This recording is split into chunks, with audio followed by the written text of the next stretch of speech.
మీరు మొక్కుతే తప్పకుండా మీకు మ్యారేజ్ జరగాల్సిందే. సంతానం కలగడం లేదని బాధపడితే తప్పకుండా కలుగుతుంది. మీరు ఇతని చూస్తున్నారు కదండి, ఈ ఆలయానికి వచ్చి మ్యారేజ్ కావాలంటే స్వామివారి అనుగ్రహంతో అతనికి మ్యారేజ్ జరిగింది. తర్వాత వెంటనే సంతానం కలగాలని కోరుకుంటే సంతానం కలిగింది. నాకంటూ సొంత ఇల్లు ఉండాలని కోరుకుంటే స్వామివారు ప్రసాదించారండి. ఇతనే చెప్పారు ఇదంతా.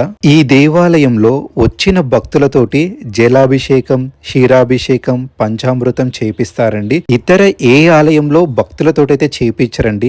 జంటగా వచ్చి ఇక్కడ అభిషేకం చేసి వాటర్ ని స్వీకరిస్తే తప్పకుండా వారికి పిల్లలు పుడతారు. మీరు చూడండి, జంటలుగా వచ్చి ఇక్కడ అభిషేకం చేస్తారు. ఈ ప్రెగ్నెంట్ లేడీని చూడండి, మీకే అర్థమవుతుంది. స్వామి వారికి అభిషేకం చేయడం గాని, ప్రదక్షిణలు చేయడం గాని జరుగుతుంది. కోరుకున్న కోరిక తప్పకుండా నెరవేరుతుందండి. ఆ కోరికలో ధర్మం ఉండాలి. నాకు మ్యారేజ్ కావాలి, నాకు సంతానం కలగాలంటే మీరు వెంటనే